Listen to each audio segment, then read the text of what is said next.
নমস্কার বন্ধুরা, কেমন আছো সবাই? প্রিয়াঙ্কাওয়ালা ইউটিউব চ্যানেল থেকে তোমাদের সবাইকে জানাই অনেক অনেক স্বাগত।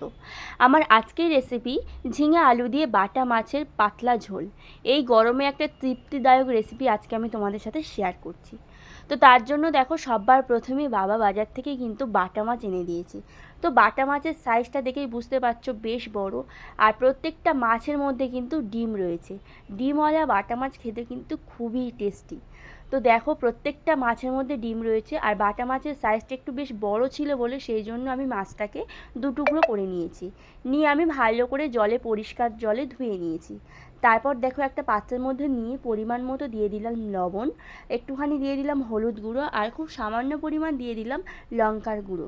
দিয়ে মাছগুলোকে আমি ভালো করে ম্যারিনেট করে নেব।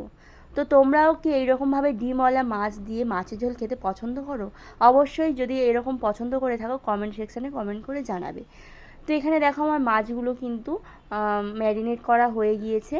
তো প্রত্যেকটা মাছের মধ্যে তোমরা দেখতেই পাচ্ছ কতটা ডিম রয়েছে। আর হ্যাঁ, এই মাছ কিন্তু ভাজার সময় প্রচুর তেল ছিটায়, তো সেটা দেখে আস্তে আস্তে ভাজতে হবে।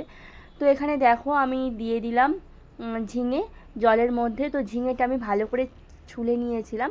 তো ঝিঙে ছোলার পরে এরকমই ধুতে হয়, কাটার পরে ধুলে কিন্তু ঝিঙের মধ্যে প্রচুর জল ঢুকে যায় আর রান্না করতে খুব প্রবলেম হয়। এখানে দেখো, ঝিঙের সাইজগুলো মোটামুটি আমি মিডিয়াম সাইজ করে কেটে নিয়েছি। আর আলুও কেটে নিয়েছি আমি।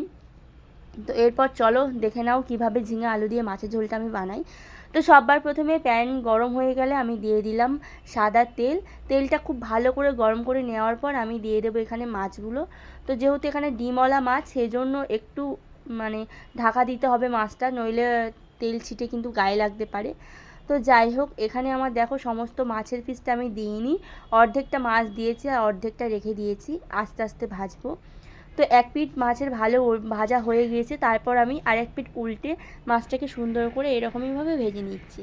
তো গরম গরম ভাতের সাথে এরকম ঝিঙে আলু দিয়ে মাছের ঝোল খেতে কিন্তু খুবই ভালো লাগে। আর বাটা মাছের জানি আমরা কতটা টেস্ট। তো বাটা মাছ দিয়ে যদি এরকমই ঝিঙে আলু মাছের ঝোল হয় তাহলে তো আর কোনো কথাই হবে না। তো তোমরা যারা এরকমই রান্না পছন্দ করো অবশ্যই বাড়িতে একবার রান্না করে খেয়ে দেখবে, খেতে কিন্তু খুবই টেস্টি। তো আস্তে আস্তে সমস্ত মাছগুলো আমি ভেজে ফেললাম। তো তারপর দেখো, কড়াইতে একটুখানি তেল দিয়ে দিলাম। যেহেতু যেটুকু তেল ছিল সেটুকু তেলে তরকারিটা রান্না করা যাবে না, সেই জন্য আরেকটুখানি তেল দিয়ে তেলটা খুব ভালো করে গরম হয়ে গেলে দিয়ে দিলাম আমি এখানে জিরে ফোড়ন। জিরে ফোড়নটা 2 মিনিট একটু ফ্রাই করার পর দিয়ে দিলাম কেটে রাখা আলুটা দিয়ে আমি হালকা করে নাড়াচাড়া করে নিলাম। তারপর দিয়ে দিলাম পরিমাণ মতো লবণটা দিয়ে আলুটাকে ভালো করে কষিয়ে নিলাম।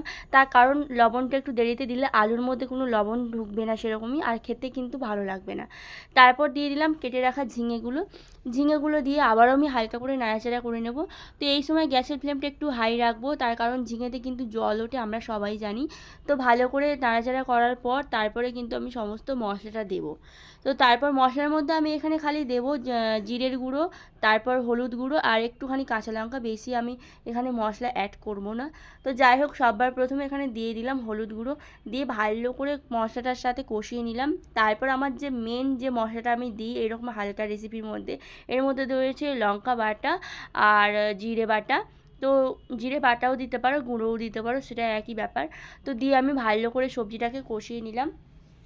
তো দেখতেই পাচ্ছ এখন থেকে কিন্তু সবজিতে জল ওঠা শুরু করেছে, তো সেই জন্য আমি জলটা একটু হাতে রেখে দেবো অল্প করে। তো তারপর আমি দিয়ে দেবো পরিমাণ মতো একটু জল। তো জলটা দিয়ে আবারও একটুখানি খুন্তি দিয়ে নাড়াচাড়া করে নেব। তো গরম গরম ভাতের সাথে এই তরকারিটা এতটাই টেস্টি লাগে, তোমাদের কি বলবো। আমাদের তো বাড়িতে সবাই খুব পছন্দ করে, তাই প্রায় সময় ছোট মাছ বা যে কোনো বড় মাছ দিয়ে কিন্তু এরকম ঝিঙে দিয়ে মাছের ঝোল করে থাকি। আর দেখো, আমি বেশি করে কাঁচা লঙ্কা দিয়ে দিয়েছি, যেহেতু এটা তোমাদের প্রথমেই বলেছি হালকা পাতলা একটা রেসিপি, কাঁচা লঙ্কা দিলেই কিন্তু বেশি টেস্ট হয়। যে হালকা পাতলা বলে যে রেসিপিটা খেতে একদমই টেস্টি হবে না, এটা কিন্তু ভুল। খেতে কিন্তু খুবই টেস্টি ছিল। তো দেখো, একে একে আমি মাছগুলো সব দিয়ে দিলাম, দিয়ে ভালো করে সবজিটাকে সেদ্ধ করে নিয়েছি।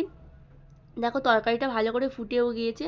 তো এখন পুরোপুরিভাবে আমার ঝিঙে আলু দিয়ে বাটা মাছের এই পাতলা ঝোল একদমই কমপ্লিট। তো গরম গরম ভাতের সাথে এইরকম ঝিঙে আলু দিয়ে পাতলা ঝোল বাটা মাছের সার্ভ করো, খেয়ে কিন্তু সবাই প্রশংসা করবে।